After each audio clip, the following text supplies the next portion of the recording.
Good to see you, Ned. Thank you for coming over. Good morning, everyone. The hour of 10:30 having arrived, I'd like to call to order this hearing of the Health, Finance, and Policy Committee. Welcome, everyone. We have, the quorum is present, and we have the first order of business is approval of the minutes of January 17th. Is there a Motion to approve, please. All right, Representative Bierman moves approval of the minutes. We're quick. Of January 17th, is there any discussion to the minutes? Seeing none, all in favor of approval of the minutes of January 17th, please say aye. Aye. Any opposed? The motion prevails and the minutes are approved. Okay. The first bill on the agenda today is House File 289. There's Representative Olson. Okay. So because Representative Olson is not on the committee, the chair will move that House File 289 be laid over for possible inclusion in a future committee bill. And just so members are aware, that doesn't mean we won't pick it up and move it out at a future time. We don't have a fiscal note on it yet, so we are keeping it here for the time being.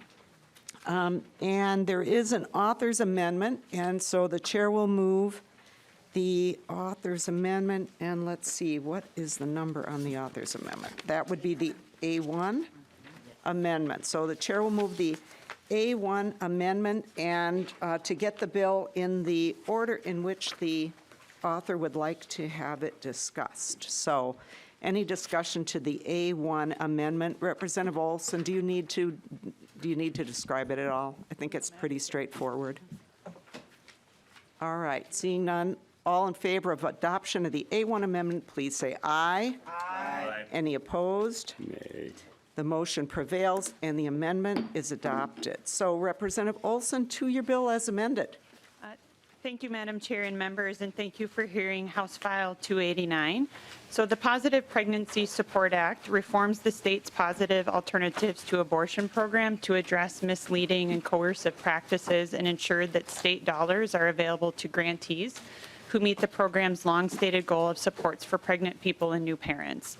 The bill eliminates language that requires grantees to influence or know whether pregnant people receiving services intend to carry their pregnancies to term, and to ensure that services and information delivered through the grant are given freely. It also ensures that any medical information or services provided by grantees are medically accurate and provided by appropriate professionals.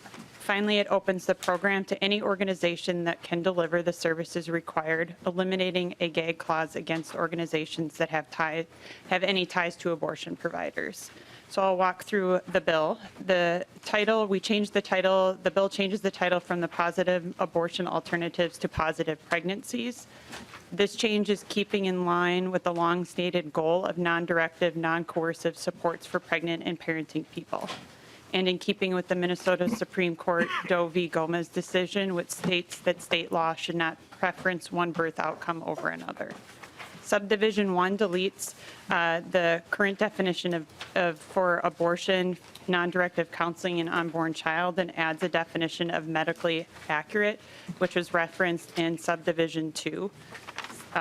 Section C. Subdivision 2, paragraph A eliminates language that requires grantees to influence or know whether pregnant people receiving services intend to carry their pregnancies to term. It adds to the list of services about which grantees must provide information, domestic violence, and mental health resources, and healthcare eligibility and enrollment assistance. Paragraph B eliminates the language that condition provision of services on the intention of pregnant person to carry their pregnancy to term, and requires that any support services are provided by appropriately trained and licensed individuals. Paragraph C amends grant eligibility requirements, which extends the prohibition of charging women for services to apply regardless of gender, and it requires any information provided to be medically accurate. It eliminates a requirement to influence or condition assistance on the intention of a pregnant person to carry their pregnancy to term. It requires all services and information be provided free of charge and preconditions, and to make that clear in the signage and printed materials. It protects against inaccurate and unnecessary ultrasounds by requiring that they be provided by appropriately trained and licensed medical professionals, and that referrals for ultrasound include information on the risks on non-medical ultrasounds. It clarifies a provision related to counseling to ensure that only non-directive counseling is offered, and opens the program to new as well as returning grantees. The bill eliminates an unnecessary severability clause, eliminates the prohibition on grants to organizations that also provide abortions or in any way related to organizations that provide abortions, and eliminates a requirement to provide medically accurate information that's now redundant with paragraph C. Subdivisions 3 strengthens the protections around consent to share contact information and health information. Subdivision 4 eliminates language requiring grantees to know or influence a pregnant person's intentions regarding carrying a pregnancy to term.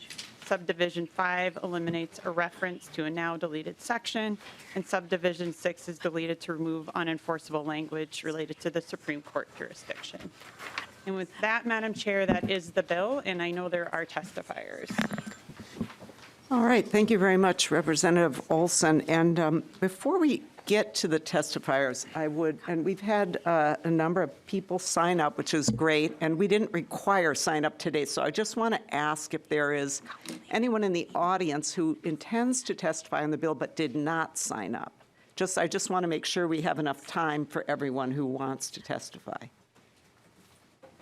All right, not seeing any hands go up, so I'm going to assume that the list is what we already have here. And so the first person on the list then would be Megan Peterson.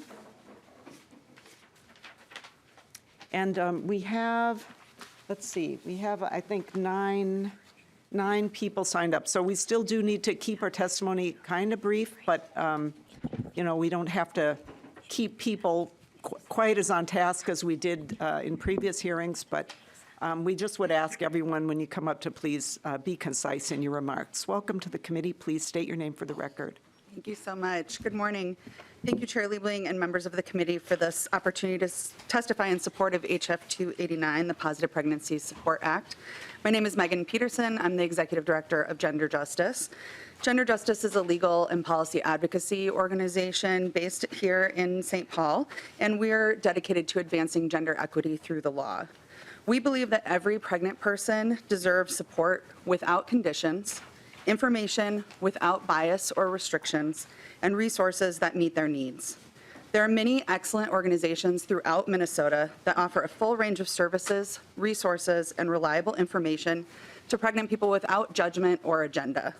But under current Minnesota law, organizations have to actively discourage people from ending a pregnancy to get state funding, even when a patient has already decided to obtain an abortion. In fact, millions of taxpayer dollars are currently going to crisis pregnancy centers. These anti-abortion centers use deception and coercion to prevent people from seeking and obtaining abortion care. In 2021, Gender Justice co-released a study called Designed to Deceive, a study of the crisis pregnancy center industry in 9 states. I recommend you read the full study, and I have copies with me here today if you'd like to see it. I wanted to highlight a few key findings. Over 63% of the CPCs in Minnesota make false and biased claims and blatantly false statements about abortion at almost double the rate of CPCs in other states in the study. Many CPCs promote abortion pill reversal, an untested medical procedure that ACOG called unethical and not based in science. 57% of state-funded CPCs provide no prenatal care referrals, and 62% provide no wellness care referrals. The Positive Pregnancy Support Act would expand the evidence-based, medically accurate care and resources available to pregnant Minnesotans and end state funding of the deceptive practices designed to impose an anti-abortion agenda on pregnant Minnesotans seeking support. I urge you to pass HF 289 today. Thank you so much. All right, thank you for your testimony. Next, we have Linesha Karen.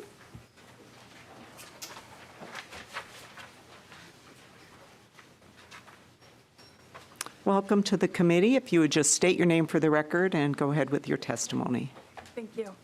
My name is Lanisha Karen, and I'm the Executive Director at Pregnancy Choices in Apple Valley, Minnesota. I am here today to share my opposition to HF 289, which alters the Positive Alternatives Grant Program and creates not only unnecessary but careless barriers to current recipients maintaining their grant funding. I'd like to begin with a story. Anita's story, name change for confidentiality, began about 14 months ago when she came to Pregnancy Choices strongly considering an abortion. Her story included a 9-year-old, 2 5-year-old twins, and a lot of uncertainty around how she would financially provide for another child. Through support and partnership in a non-judgmental, non-coercive way, she ultimately decided to parent, but because she recognized how it was possible. In the 14 months following, Anita has taken advantage of nearly every opportunity Pregnancy Choices has offered her. She completed our Baby and Me parenting program, participated in our prenatal and well-being coaching workshops, accessed our educational video library, and even committed to enrolling in a financial empowerment course to better sustain her family long-term. All these things are funded and supported by the Positive Alternatives Grant as it currently stands. Anita is one of 643 clients that Pregnancy Choices served last year, and just 2 weeks ago, through the greater Pregnancy Choices community, we orchestrated the repairs needed to make her car drivable after one of our mechanic partners deemed it unsafe to drive. Additionally, last year, we supported 180 moms and 42 dads through our Baby and Me and Good Father programs. Our clients watched over 770 educational videos around pregnancy and parenting. We helped 64 families ensure their baby could ride safely in a reliable car seat and 40 more with a safe crib for their baby to sleep at night, as well as safe sleep education. Furthermore, we evaluate our programs for their effectiveness annually, and the impact of our coaching programs are amazing. They're remarkable. They are even triple and sometimes double and even triple the impact. They have the impact that is either double or triple the impact of others like it. Data collected from self-reported surveys show that on average, our clients became significantly more confident, they became less stressed, and showed significant satisfaction with their ability to set and achieve goals. If this bill passes and we must begin to provide pregnancy termination referrals, Anita and others like her will pay that price. This is unnecessary and will devalue our approach. If the current recipients of this grant lose funding because we choose not to refer for abortions, who will step in the gaps that we are collectively filling? The support we provide goes far beyond the pregnancy decision, as evidenced by Anita's story alone. Again, I ask who will take our place. Thank you for hearing my testimony today. I hope you vote no on this bill. Thank you for your testimony. And before let's see, the next testifier will be Paulina Briggs. And while Paulina Briggs is coming up, I would just say, this room is really, for some reason, the mics are a little awkward in this room. So if the testifiers could pull the mic kind of close to your mouth and speak really closely into it, it would be helpful. So thank you. Please state your name for the record and go ahead with your testimony. Thank you, Chair. My name is Paulina Briggs. On behalf of We Health Clinic, I come to you today in support of the Positive Pregnancies Bill HF 289. We Health Clinic is an independent, nonprofit clinic in Duluth that has been in operation for over 40 years. At our clinic, we provide sexual and reproductive health care, including abortions. Our mission is to provide, advance, and advocate for evidence-based care for all. We strive to support our patients in making informed reproductive health decisions. We Health Clinic is the only abortion clinic for hundreds of miles in any direction, one of only 9 abortion clinics in the state. So-called crisis pregnancy centers, or CPCs, outnumber abortion clinics in Minnesota 11-1. There are 3 CPCs in the Duluth Superior area. None of them are medically licensed. We regularly hear from our patients about the coercive and deceptive tactics CPCs use to confuse patients and dissuade them from seeking an abortion. Some of these tactics include intentionally vague and misleading advertisement of their pregnancy and abortion-related services, failing to inform a person seeking an abortion that they are not an abortion clinic. When our patients accidentally go into a CPC instead of our clinic, the staff does not tell patients that they are in the wrong place. Instead, they pretend like this patient has an appointment, hands them paperwork to fill out with their private health information, and ushers them into an ultrasound room. The resulting ultrasounds are not interpreted by a licensed medical professional and are often inaccurate. Patients have been told they are further along in their pregnancy than they actually are, misleading the patient to believe they are too far along for an abortion.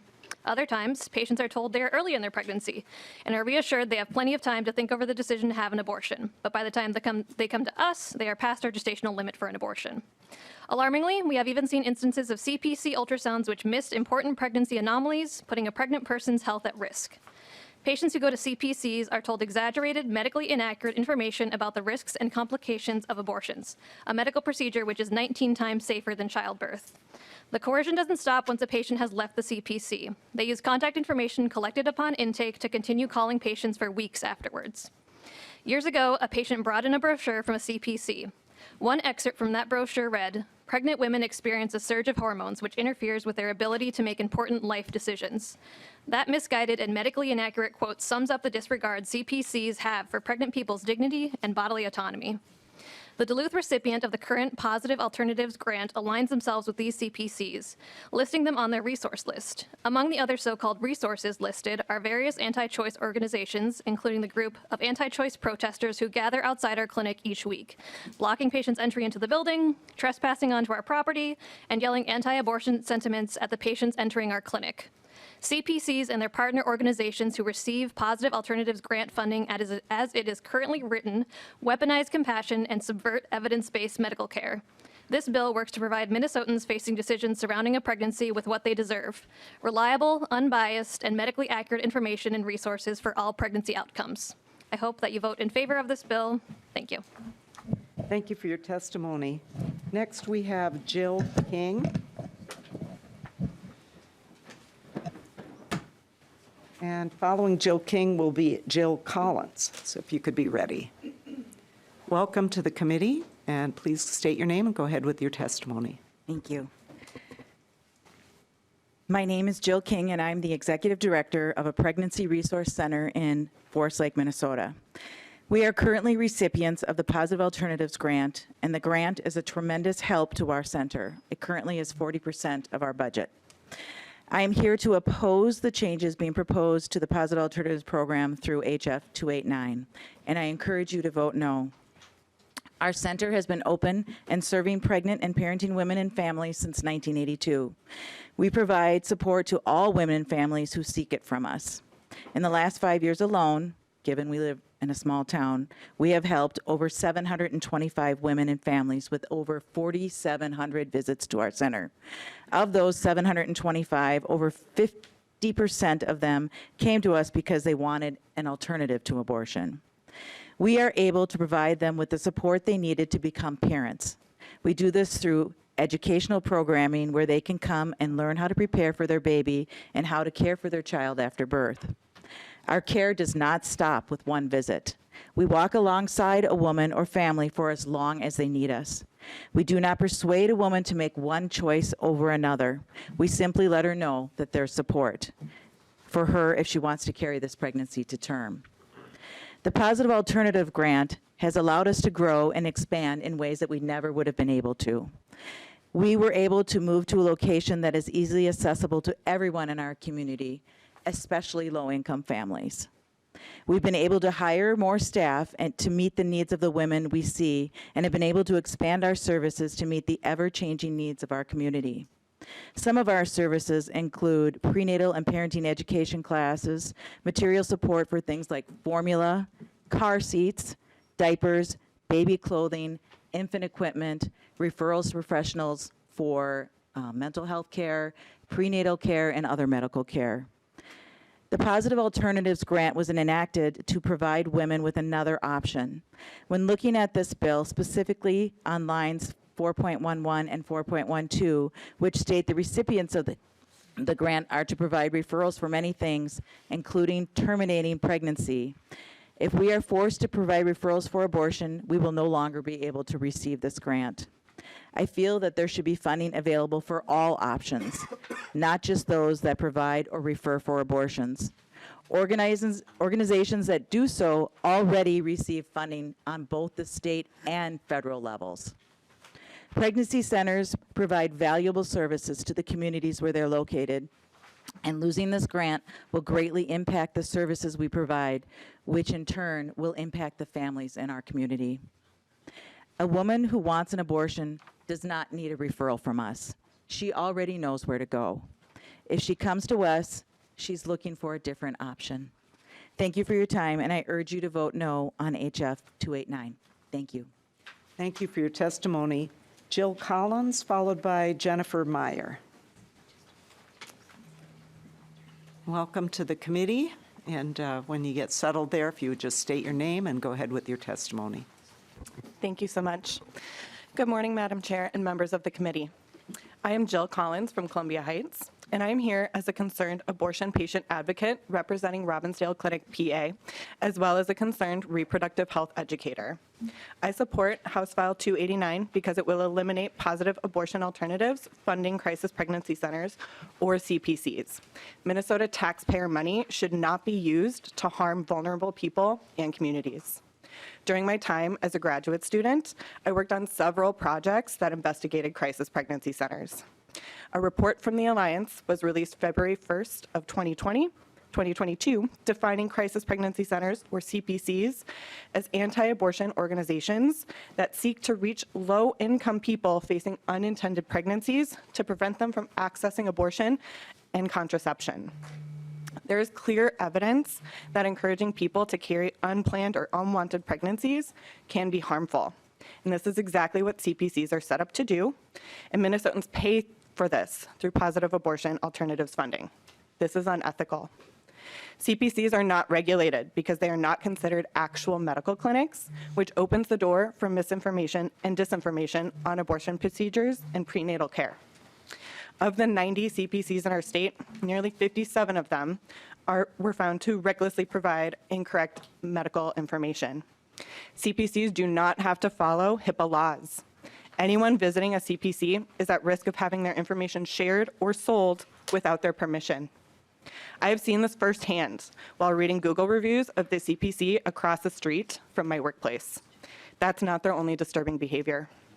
My workplace is called Robbinsdale Clinic, PA, while the CPC across the street is called Robbinsdale Women's Center. This is not a coincidence. This tactic is used to confuse our patients on where they should be going for their appointment. Several patients have told me they have incorrectly gone to Robbinsdale Women's Center first before coming to our clinic, thinking they were coming to see non-judgmental staff in their search for abortion care. With each negative Google review of Robbinsdale Women's Center, a staff person or volunteer responds with whether or not they have a record of that individual visiting their clinic. And with each positive review, a staff person or volunteer responds with acknowledging that care was received there by that individual. Privacy is clearly not a priority in these kinds of fake clinics. CPCs do not exist to provide care or support. 86 of the 90 CPCs in Minnesota do not offer prenatal care. Over half do not refer for prenatal care services. They are not assisting pregnant people in getting actual health care. This has had grave impacts on Minnesota's maternal mortality rate. We're in a crisis and we're misusing taxpayer dollars. The golden rule of healthcare is to do no harm. And CPCs pose as clinics, which harms people who are walking in their doors. We're all paying for that to happen, and that makes me feel guilty. Minnesotans deserve better. I want to reiterate how safe abortion is and how important equitable access to prenatal care is to ensure that we keep Minnesotans accurately informed of their pregnancy options. Encouraging people to carry unwanted or unplanned pregnancies while not referring for prenatal care can be harmful. Support pregnant Minnesotans. Defund crisis pregnancy centers by passing House File 289. Thank you for your time. Thank you for your testimony. Next, we have Jennifer Meyer, and then we have Dr. Anna Hing, if you would be ready to come up. So welcome to the committee, and please state your name. Go ahead with your testimony. Thank you, and hello, members of the committee. My name is Jennifer Meyer. I'm the Executive Director of Options for Women East, which is a pregnancy medical clinic located on the east side of St. Paul, and we've been serving women for 33 years. I'm here today to share that rewriting the requirements for the Positive Alternative Grant Program will create harm for the women and families that we serve. We provide pregnancy services for women who are uninsured, including testing, ultrasounds, education, material assistance, and a full prenatal program, including delivery and postpartum care. All of our services are at no cost. Did you know that if you do not have insurance when you find out you're pregnant, you cannot book an appointment with your primary care physician? No one will see you for your pregnancy, without insurance. These women continue their pregnancy without seeing a doctor, without having necessary testing and labs, without ultrasounds, without mental health screenings, without lactation services, without home visits, and without the support of a trained and licensed medical team that will support them through their entire pregnancy journey. This is a public health crisis. Oh, and yes, we provide all of those services and more to anyone who walks through our door. This bill of HF 289 is rewriting the Positive Alternative Grant Program to force current grantees to go against their personal held beliefs and values. We uphold the dignity of human life, all life, by forcing us to provide referrals for pregnancy termination, abortion, in lines 4.9 through 4.12 of this bill. That is in direct opposition of our core values. We offer medically accurate information on all pregnancy options, but our scope of services is to fill a void that no one else is filling, providing care for those women and families who are uninsured and make the choice to continue their pregnancy. By not complying with this directive, we would be ineligible to receive grant funds. This would cut our prenatal program and eliminate many services stated above for women and families that we serve. To date, we've had over 250 women enter our prenatal program, and over 120 babies have been delivered thanks in part to the funds from this grant. I urge you to vote no on this bill, and I thank you for listening to me today. Thank you for your testimony. And just, members, we will hold questions until the end, but we may ask some of the testifiers to come back. Okay, Dr. Anna Hing, and then followed by Devorah Herman-Judah. Welcome to the committee. Good morning, Senator Liebling and members of the House Financial Committee. My name is Dr. Anna Hing, and I'm currently serving as a public health researcher at the Center for Anti-Racism Research for Health Equity at the University of Minnesota School of Public Health. One of our center's key areas of research is Black and Indigenous reproductive health. This is a critical topic as Minnesota is facing a maternal health crisis. Black birthing people are 2 times more likely to die from pregnancy complications than their white counterparts, and Indigenous birthing people are 4 times more likely to die. Racism, not race, is the cause of this inequity, and racism is a public health crisis that we can intervene upon. At the center, we don't just document problems, but we identify data-driven solutions to work towards equity. For example, in partnership with local Black-owned and operated Roots Community Birthing Center, we have shown that culturally and relationally centered care improves health outcomes for Black birthing people and their babies. The positive health outcomes we see at Roots are based on medical professionals providing empowering, honest, and anti-racist care. To be absolutely clear, the care Black pregnant people receive at Roots is a direct contrast to what has been documented at crisis pregnancy centers, which have been shown to use deception, provide unscientific misinformation, and delay actual medical care. Within the center's team, my area of expertise is how policy, specifically state policy, impacts population health for Black communities. When legislators build policy centered on dignity, autonomy, and the fundamental worth of Black, Indigenous, and racialized birthing people, it makes the entire community healthier. That is why, in my expert opinion, supported by a growing body of research at the center and beyond, the Positive Pregnancy Support Act, HF 289, will be beneficial for Minnesotan birthing people, especially our Black and Indigenous birthing people. Thank you for your time. I would be happy to provide further evidence and expertise on this important bill in the future. Thank you for your testimony. Next, we have Devorah Herman-Judah, and then followed by Abina Abraham. Welcome to the committee. Thank you. Good morning. My name is Devorah Herman-Judah. I'm a registered nurse and a women's health nurse practitioner. Before my nursing career, I was a doula and midwife. I love all things related to childbearing, which is why I'm asking you to pass the Positive Pregnancy Support Act. The Positive Pregnancy Support Act matters to me because I know that patients thrive with doulas, childbirth education, lactation support, and parenting classes. Last year, I was employed by 2 different adolescent reproductive health clinics in the Twin Cities. The 2 clinics serve identical populations with comparable neighborhood demographics, but only one was a grantee of Positive Alternatives to Abortion Act funding. When I worked at the grantee clinic, I had to alter my clinical practice. I could not refer my patients for abortion care. I could connect them to prenatal care or give them the names of adoption agencies, but not talk them through the judicial bypass process or help them schedule an abortion. At the non-grantee clinic, I could talk my patients through all pregnancy options and refer them for whatever services they need. The Positive Alternatives to Abortion Act funds many of the services my patients need, but the Positive Pregnancy Support Act could fund these services at many more clinics. Clinics doing great work in their communities, clinics expanding access to healthcare across populations, clinics looking for ways to improve health outcomes for pregnant people, especially pregnant people of color, clinics doing outreach on streets and in shelters, and clinics that refer people for all pregnancy options, including abortion. Please pass the Positive Pregnancy Support Act so that clinics throughout Minnesota can increase and expand support services for their pregnant and parenting patients, regardless of whether those patients need or want abortions. Thank you for listening. Thank you for your testimony. And then we have Abina Abraham. Welcome to the committee. Thank you.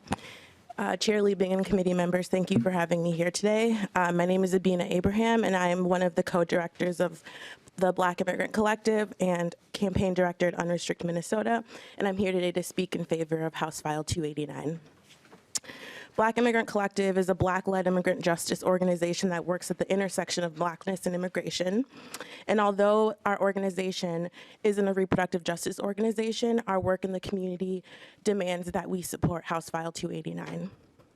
Reports from the Minnesota Department of Health and other research have shown that negative maternal health outcomes amongst our BIPOC communities are at an all-time high in our state.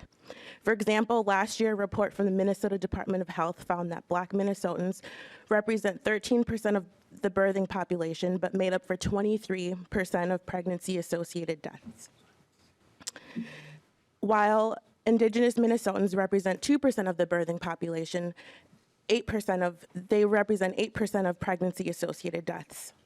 This bill would help address some of the disparities in mental health outcomes, including expanding the information, services, and resources available to pregnant people and new parents through state-funded pregnancy support programs without conditions and regardless of their plans for their pregnancies or their pregnancy outcomes, and requiring all state-funded services offered to pregnant people in Minnesota to be medically accurate and delivered by an appropriate professional.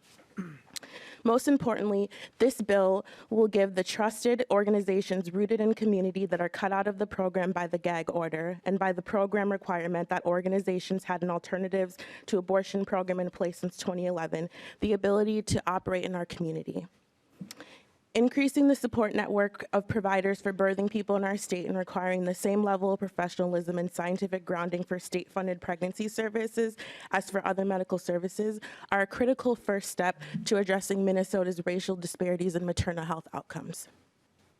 House File 289 will help ensure that all Minnesotans, regardless of their race, income, area of residence, have the chance to give birth safely, raise healthy families, and live into the full promise of their futures. Thank you.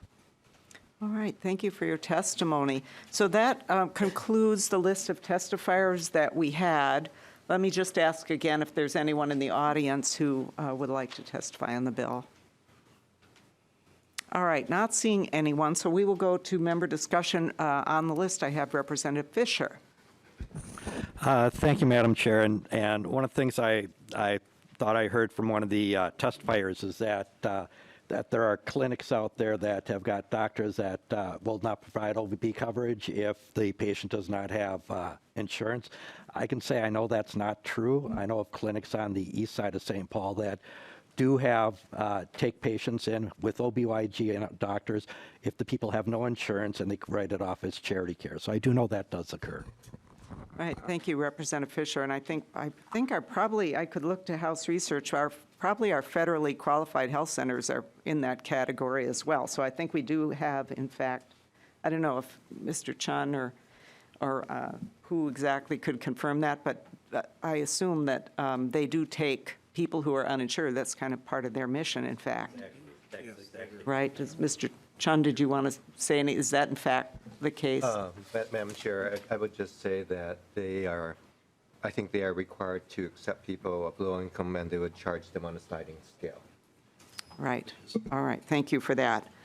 Okay, other member discussion. Representative Schumacher. Thank you, Madam Chair. And I'm not sure who might be able to answer this, but the way that the grant operates now, how is that funded? Is it forecasted? Is there a formula for how much money is put in, or is that a direct appropriation? Mr. Harney, is that yours? Yeah, Chair Liebling, Representative Schumacher, I believe it is a direct appropriation. I can confirm with you right now and let you know if that's not the case. Yeah, and my recollection, too, is that it's an ongoing appropriation, and I'm not sure exactly what the formula is to divide it among the clinics, but it is an ongoing appropriation. Thank you. Representative- Follow-up? Yeah, Madam Representative Chair, Schumacher. thank you. Do we know about how much that is currently? And then you said before that we're waiting for a fiscal note on this. Are we anticipating, if it's a direct appropriation, that there will be an actual fiscal note, or is this really just kind of a policy bill at the moment? Well, so, Mr. Harney, why don't you? Yeah, Chair Liebling, Representative Schumacher, the fiscal note would show the impact to the bill as drafted. It wouldn't affect the underlying base appropriation for it.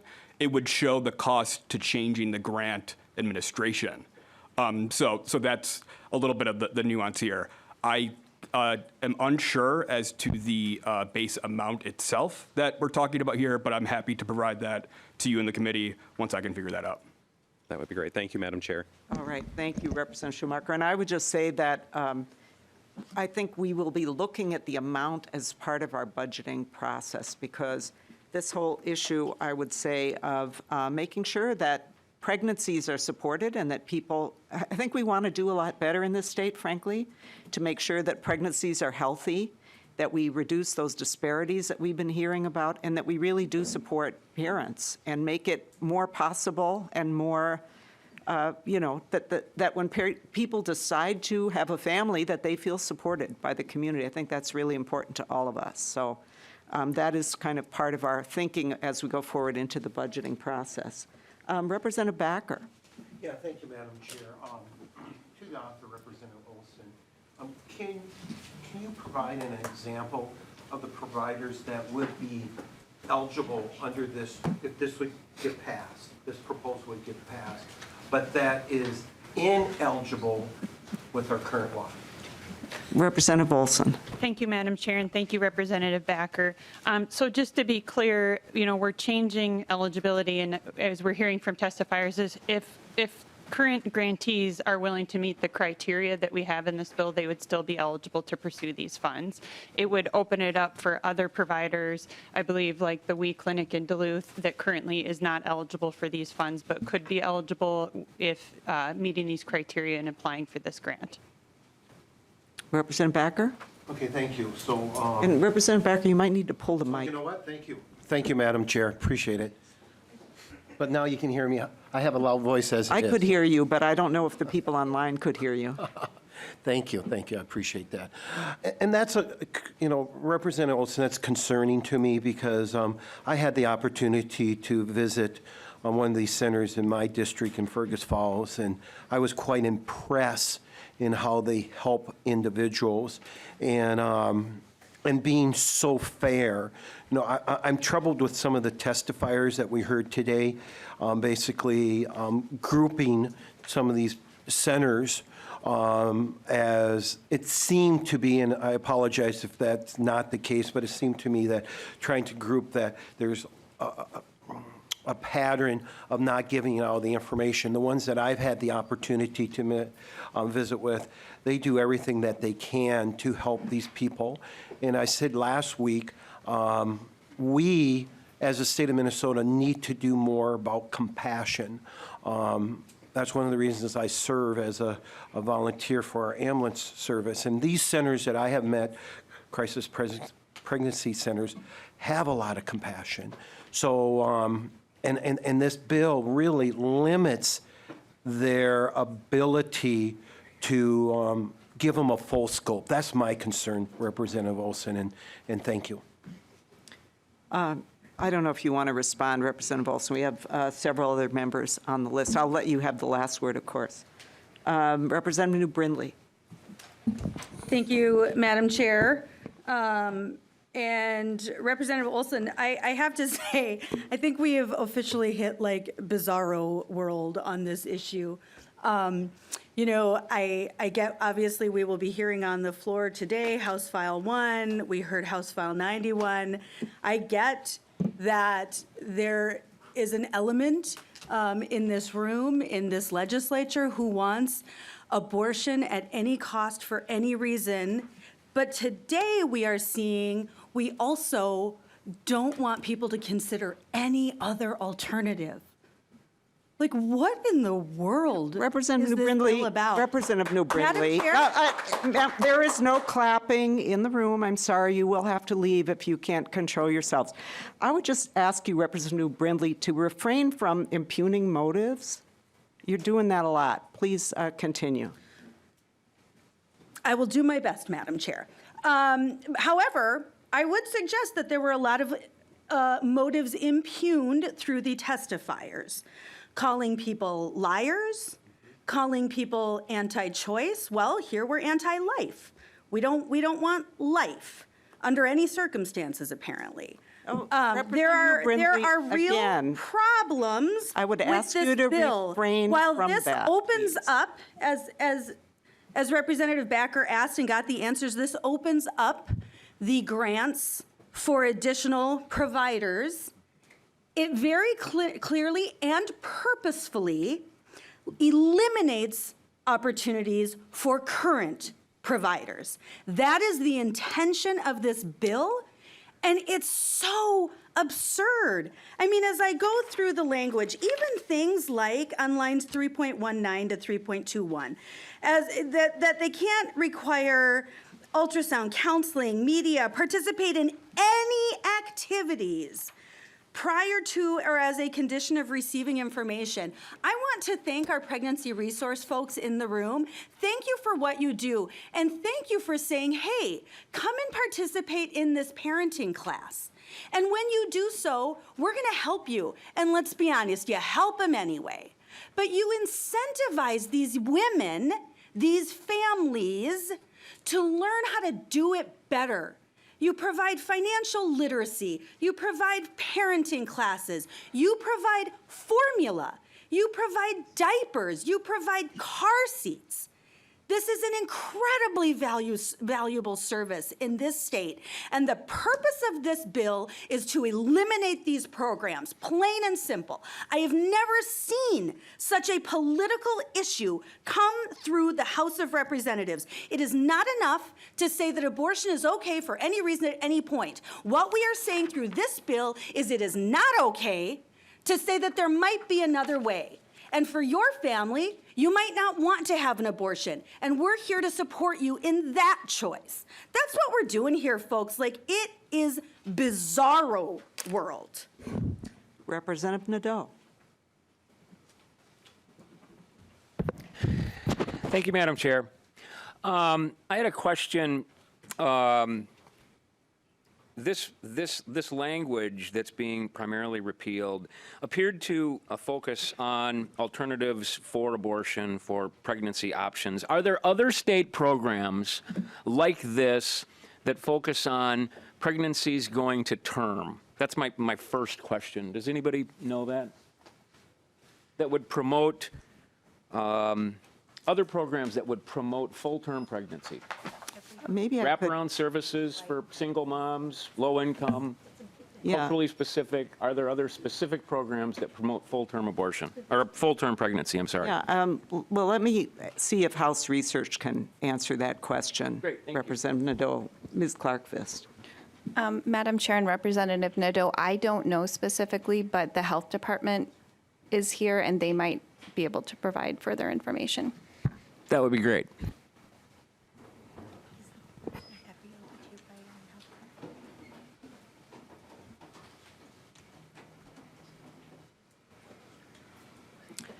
Welcome to the committee. If you would state your name and tell us your position, and then go ahead and, if you heard the question, or do you need it repeat? Anyway, please introduce yourself.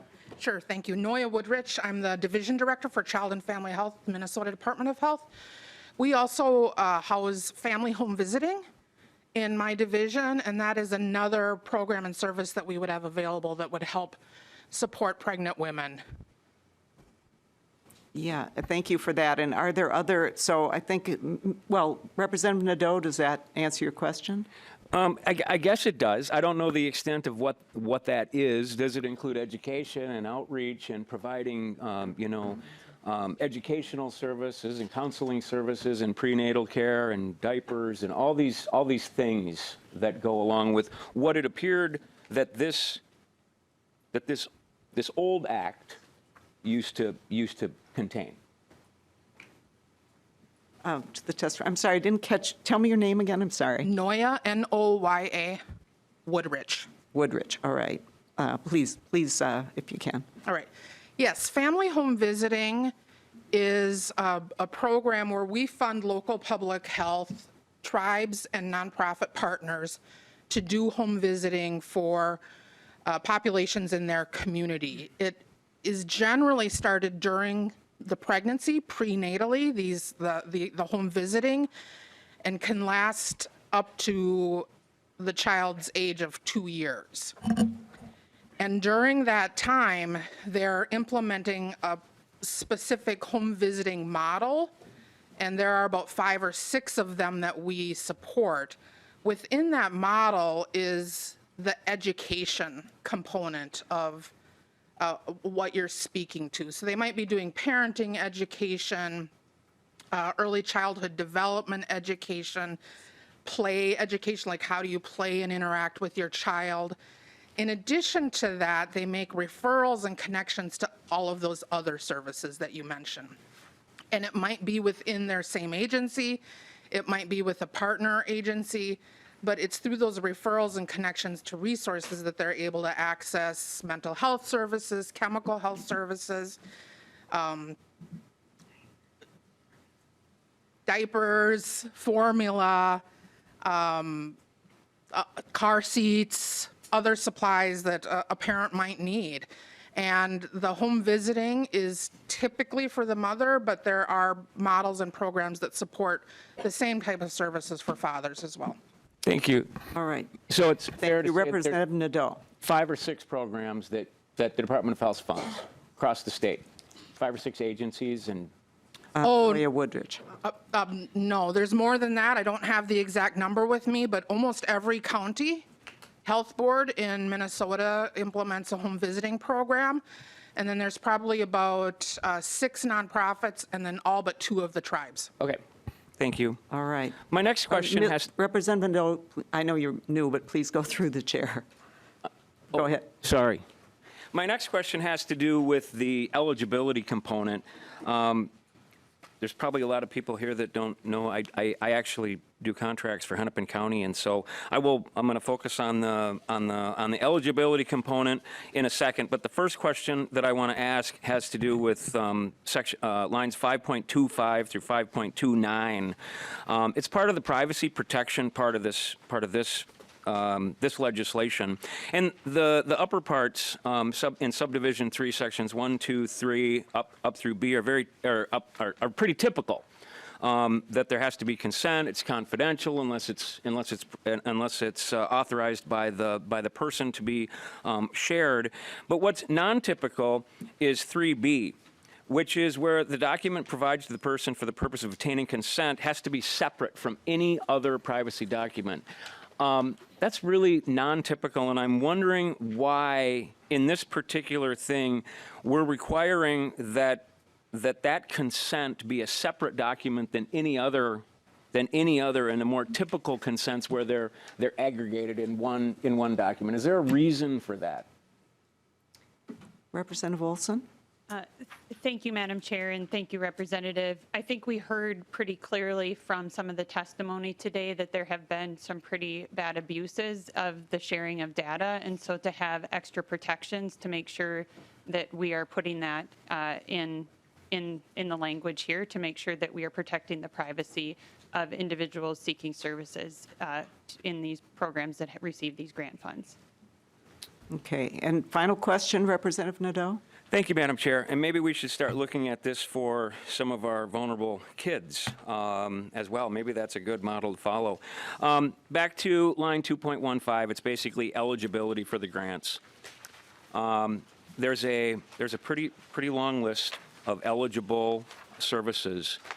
Can you identify any service in here that is that's not already provided through the department? Representative Olson. Thank you, Madam Chair, and thank you, Representative Nadeau. We met in committee earlier today, so I'm working on his name.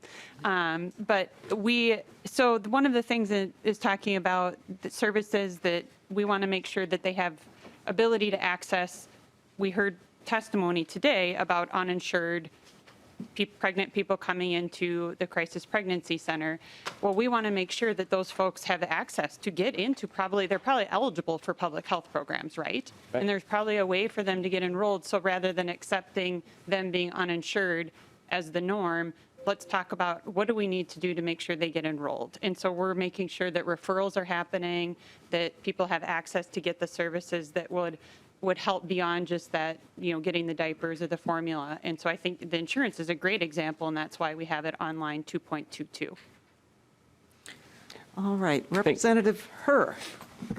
Thank you, Madam Chair. And Representative Olson, I just maybe ask a question to clarify. So this bill, it does not require CPCs to refer patients for abortion, right? Or it's just saying that if they do discuss abortions or pregnancies, that it be medically accurate. Is that correct? Representative Olson. Thank you, Madam Chair, and thank you, Representative Herr. Absolutely, that's exactly what we're saying, is that it's requiring, the requirement is that the information needs to be medically accurate. And then separate from that, the referral part is upon request, so that if a pregnant person were to ask for a referral, they could be given one. Representative Herr. Thank you, Madam Chair. And Representative Olson, that clarification is really important. I do just want to say really quick a personal statement here. I've heard lots of characterizations of this, of the work we're doing as bizarro and absurd, and there's great outrage over this, and mention of this language of what it's trying to do. But it's pretty clear that the current language, the way it is purposeful to exclude centers that actually provide alternatives to pregnancy and to allow information on abortion. And I guess I don't understand the outrage when expanding that, ensure everybody has that option. And I want to just say, I know we have a limited time, but I do want to state that I've spoken very publicly about this. I had an abortion, an ectopic pregnancy, and I had to have an abortion. And I ended up at a crisis pregnancy center who actually did an ultrasound and told me to continue with that pregnancy without having real medical advice. And so I was very confused because I had been told by my doctor that I could die with this condition. And so I was given untrue medical advice, and I ended up finally, because I wanted to continue to find answers, at an abortion clinic. And they didn't tell me to have an abortion. Actually, the counselor who was with me cried with me and was trying to find ways of which I could keep this pregnancy, even though it was an ectopic pregnancy, and she went through all the risks with me. And she actually said, I just don't know if I could have you go through this abortion today because of the emotion you're experiencing. It was really powerful to see the difference between the way I was treated in these facilities. And the abortion clinic did not just tell me I should have an abortion. They actually were very compassionate about figuring out how I could move forward and trying to have this pregnancy, even though there was at great risk to me. But I ended up making the decision to have that abortion. And so I just want to be very clear that the services provided, medically accurate, and giving me all the information, making a decision, made a difference in my life. So thank you for bringing this bill forward, Representative Olson, and ensuring that we get the broad spectrum of offers that we as women want to, or those with uterus, when we're making decisions. I appreciate it. Thank you, Representative Herr. I have Representative Quam and then Keel, and then I think we can probably get to a vote. Representative Quam. Thank you, Madam Chair. And we heard quite a bit of, I guess, maligning of certain entities and trying to paint doubt. Just for clarification, in earlier testimony before this committee, no Planned Parenthood facilities are licensed medical facilities, so that you understand a more equal comparison. No preference one over the other. There are a lot of other policy and funding things we're hearing that already go or are aimed at one side of this issue. So it's disingenuous to say, well, we've got to change this one. This program, before and after, is helping mothers and children. When we had that baby formula shortage, a lot of young mothers were concerned. I know and have heard from some of those mothers and entities in my general area, the chair's general area, that helped find and supply baby formula to these mothers and children. That's what this existing program does. It helps the mothers before and after. It helps the children after. It helps families that are having a hard time and need support. That's what this program has been doing. We've got other programs that are supporting the availability, the right, the et cetera, for the alternative. But this program actually is helping those mothers and children. And, you know, frankly, instead of scrapping and make it more difficult for groups that are helping mothers and children, we should be looking at addressing bad actors. And there are bad actors in every group, every entity, every sector. So address the bad actors. Get a way to stop the ones that aren't telling the truth or are not doing the right work. But don't destroy something that has been helping so many. Thank you, Madam Chair. All right, thank you, Representative Quam. Representative Keel. Thank you, Madam Chair. Much appreciate you giving us license to ask questions. I'm a little confused. Representative Olson, I was trying to figure out who to ask, but I'm going to ask you. It was referred to that crisis pregnancy centers or don't have a license. So what abortion clinic has a license? Representative Olson. Thank you, Chair Liebling. Thank you, Representative Keel. So what I would say is there's licensed medical providers, and that is a big difference between the CPCs and what we know to be true at, like we heard testimony today from licensed medical providers. And I think I saw in a study that many of the CPCs present as medical offices. Only 9% of Minnesota CPCs claim to have a physician, and 20% indicate they have a registered nurse. So that's very different than going into a place where you know that it's licensed medical providers providing that care in those centers. Representative Keel, follow up. Thank you. And I have another question after this, but Representative Olson, that's not true. How do we know that they don't have a doctor and or an RN on staff? And I actually happen to know and have worked with people. There is a doctor, licensed ultrasound technicians that are licensed that do these things for the different sections. I heard that we're given false information. I know that they connect to, even our public health nurses have sent people to those crisis centers. So I'm concerned with what the information is, because there are doctors and nurses involved in licensing. And as you know, I have a problem with not licensing abortion centers because of the issues. And we hear stories all the time about Planned Parenthood that has somebody that is not qualified helping with an abortion. So I'm thinking we don't have the greatest of concerns anyway, something that we should be doing to make sure that everyone is being treated with the professionals that it needs to be. But I do know that in crisis centers, there are wonderful people that work hard at helping those that are in a stressful situation or just need help to be available. Sorry. Madam Chair, I have another question to ask. Okay, I think Representative Olson wanted to respond first, and then you can ask one more question. Representative Olson. Thanks, Chair Liebling, and thanks, Representative Keel. Well, I would say to follow up after your point there about if they have a licensed medical professional, they're providing medically accurate information, they would actually meet the criteria that the bill lays out to be eligible for the funding. Representative Keel, final question. Thank you, Madam Chair. Well, I have some concerns about that because I think it puts them in a real, in some of the language, I can't point it out right now, that does put these facilities in a concerning spot.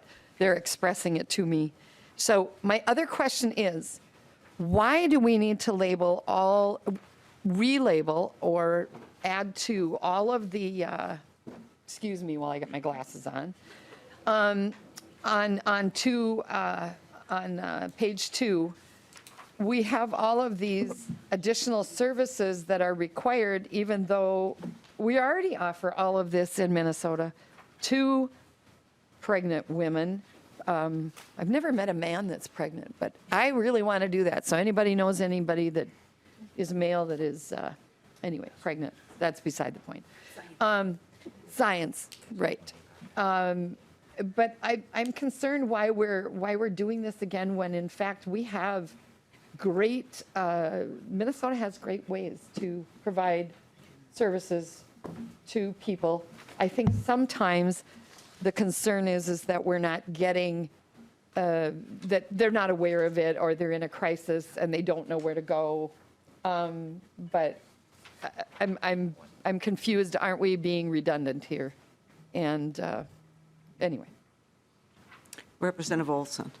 Thank you, Chair Liebling. And I'm, Representative Keel, I'm not exactly sure what specific piece you have issue with that we'd be redundant about making sure someone can access healthcare programs, domestic violence services, mental health, adding to the list of things. This seems like very good services to be providing people who are pregnant. Representative Keel? Oh, okay, I'm going to call on the next member. Representative Keel, I think we should move on. And so I'm going to call on Representative Smith, and then Mr. Harney has some concluding information for us, and then we're going to lay the bill over. I misspoke. We're not voting on it today, of course. So Representative Smith.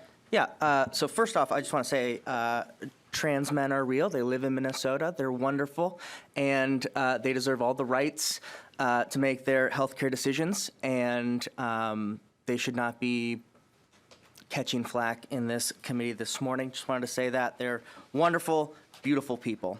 I also want to say that currently in Minnesota, we do not license medical clinics. That's across the board, not just in this very particular way. Hospitals and ambulatory surgical units are licensed, but not clinics. We protect the public by licensing the practitioners at clinics. That has been the case since we started doing that over 100 years ago. Thirdly, the term disingenuous was used, and I just want to point out that a lot of the objections I think that have been brought up on this committee are in fact disingenuous. This program is currently, until we pass this bill, the program is currently called Positive Abortion Alternatives Grant. It very specifically takes a stance on this issue. What we are doing is, and I'm glad other members of this committee are nervous about options, we make sure that all options are available through the providers who are offering the services in here.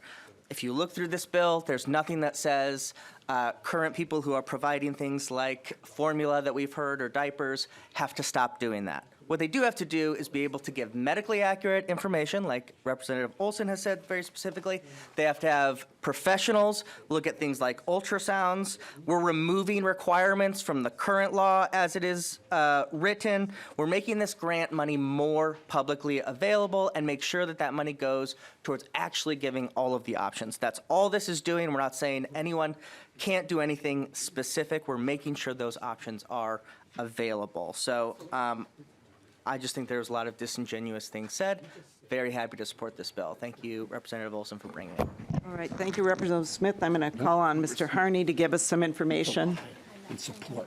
Chair Liebling, Representative Schumacher had a question about the base for the current law program. That general fund appropriation is approximately $3.4 million annually. The testifier, 3.4, correct. The testifier from MDH mentioned the family home visiting program that they operate. And for the committee's edification, the general fund base for that program is $20.1 million in '24 and approximately $18 million in '25. All right, thank you, Mr. Harney. And all right, with that, we are going to lay over House File 289 for possible inclusion in a future committee bill. And thank you, Representative Olson, and thank you to all of the testifiers for being here today. Next on our agenda is House File 279, Representative Herr.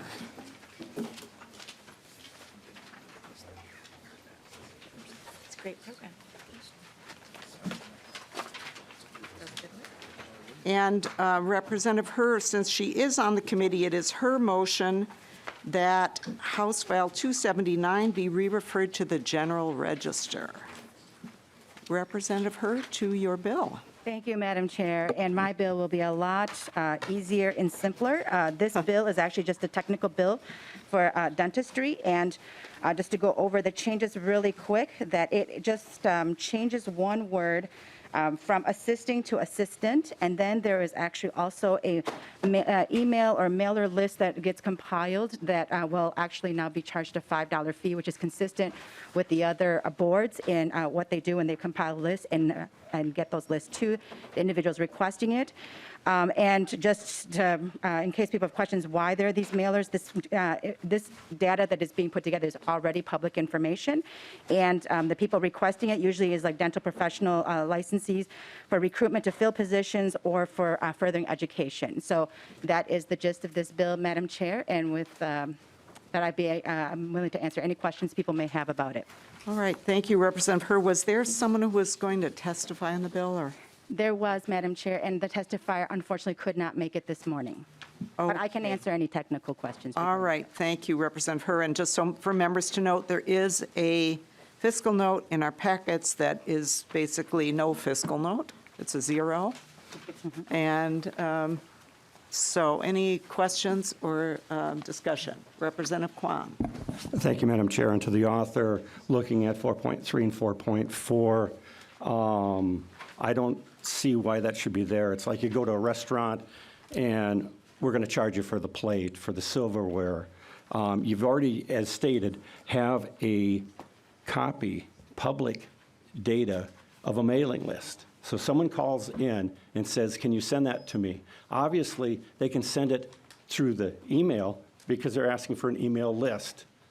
The few moments that it takes to do click, type in their email address and send, plus, reading the rest of this, they already would have had the email address because it would be part of the list. I think that we pay taxes.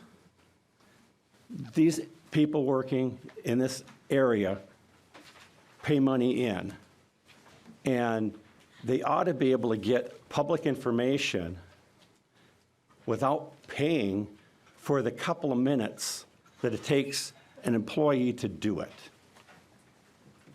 That's the only thing that I see in this that burns me a little bit. Almost $18 billion, and now we're looking how at a nickel and dime on something like this. So I would hope that you could take that out, before it passes. I'm sorry I didn't submit the very simple amendment to delete 4.4. Thank you. Representative Herr, do you want to discuss a little more about why the board wants that? Thank you. Thank you, Chair Liebling and Representative Quam for that question. So the list doesn't already exist. So it's the information itself is public. So the person who's receiving the request would still have to actually compile the list and then get that list to the individual requesting it. So there is work involved in that, and it is a small fee. I would just say that I worked in government in the mayor's office for 4 years, and every time there is a request, employees already have. There's not somebody who's usually employed just to do this. They actually have to not do their regular job to complete requests for people, and it was always public information. And so this is a much simpler request, but there is a cost to that time, and so a $5 fee is actually very minimal, and it's for individuals who are trying to get people who are licensed either further education or just access because they want to hire them. It might be like, so like they're going to get a benefit from this and someone's doing the work. So it's a really small fee for that. But the list doesn't already exist, Representative Quam. Madam Chair. Representative Quam. I am shocked and amazed that an entity that oversees this group doesn't have a mailing list. That would be ineptitude not to have that generated. And the first time somebody asked for it, it's generated. And when you add people to your group, you're adding there, because I'm sure there are bulletins and other information that have to be sent out. So I think, I'm sorry, but I don't accept the fact that you're saying, oh, they have to, every time somebody asks, they have to make it from scratch. That would be inefficient, and yeah, I thought our government was more efficient than that. Yeah, Representative Hurwitz, it is really unfortunate that the testifier isn't here from the board, but I don't know, do you know, or maybe one of House Research knows, do the other health licensing boards do this already? I thought that was kind of part of the justification that the others already are doing it. Yes, Chair Liebling, the other licensing boards do this similar thing in the $5 based on what other boards are doing. And I would welcome Representative Quam to visit with government entities. Everybody stores data differently, and how they pull data is done differently. And I wish there was a magic way for us to just have lists sitting around and be able to give it to people. But, you know, the way we keep data in databases, it does have to get extracted. And there are requirements on how long you keep lists, and then when lists change and they get updated. And so there's just not lists lying around, Madam Chair. And so, this is very common practice within all of the boards. Yeah, I would just also, thank you, Representative Hur. I just also would like to make sure that members because we haven't really had the overviews and the background on this, that we have this thing called the Special Revenue Fund, and it's designated SGSR, and you'll hear that acronym a lot. And the health licensing boards that are under our jurisdiction charge their licensees fees. Those fees go into this fund, and then this committee appropriates those fees to them for use in their licensing activities. So if I'm misstating any of that, Mr. Harney can help me. But so just to be really clear, this is separate when we're talking about the budget surplus and all that. This is really entirely separate from that, and it's ongoing. And this is, yeah, I suppose it would be possible for us to take some of the general fund and let these boards use it. I guess that would always be possible, but the practice for many, many years has been they're sort of self-funded in this way, and that's why they come to us and they have to come to us to increase their fees and all of that. Mr. Harney, anything on that? I would just add, Chair Liebling, that generally if the fiscal note hypothetically had a material amount reported, the committee would have to appropriate that amount to the board in order for the board to access it. But since that amount is immaterial as reported on the fiscal note, that's unnecessary at this time. Okay. All right. Madam Chair, right. I'd like to apologize for assuming that the government worked like the real world and had regular ways of doing it. And if it's immaterial, then why are we adding an immaterial thing, to each person that calls and asks for it? So I'm sorry, it's my personal weakness showing. All right, well, thank you, Representative Quam, and I don't think Mr. Harney was expressing an opinion on that. Representative Ryer. Thank you, Madam Chair. Representative Hur, this might have been a question that was more suited to your testifier, so I apologize in advance. I'm thinking about the types of list requests that they may be receiving, and I'm assuming that they wouldn't be just a generic list of all people in any particular category, that people may be coming in and saying, we want a list for people in a certain region, we want a list for people with certain level of experience or expertise, and that there's selection involved in giving the proper list. Is that an accurate assumption? Because that does involve effort, and it's not something that can be efficiently made available in advance. Thank you. Representative Herr? Chair Liebling and Representative Rye, thank you for that question and that comment. Actually, my testifier would have been really good to answer that. I did not dive into that, but there are different reasons why lists are requested, so it would not always just be the exact same list being generated every time, but I don't know the specific details of that. But that is something I can definitely follow up and get back to the committee. All right, thank you. Representative Bonner. Thank you, Madam Chair, and thank you, Representative Herr. So just for clarification, I have been in the IT industry for 20 plus years. I just want to tell you that there's, depending on the number of individuals or professionals in any given field, there's a great deal of list maintenance that goes on when folks leave or enter, get licensed, they retire, things happen. So there's a lot of things that go on that, and the value of a list when someone asks for it is to somewhat what Representative Ryer asked, is very specific information about a geographical region. And the value of that list is making sure that that list is up to date and accurate. And those things are changing constantly on a day-to-day basis. So simply having a stock list sitting around wouldn't be of the greatest value to someone.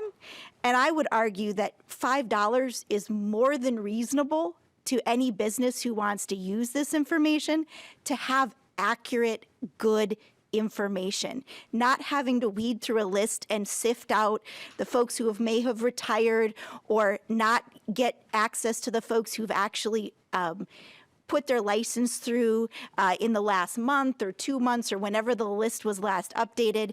It makes the most sense to do this on a case-by-case basis so that we're giving people accurate information. And in all honesty, $5 is not an unreasonable amount to ask for this, but it is standard practice to actually be conscious of your data and providing accurate data, and I think that's the real value here. So I just want to say, from an industry standard, that is pretty standard practice.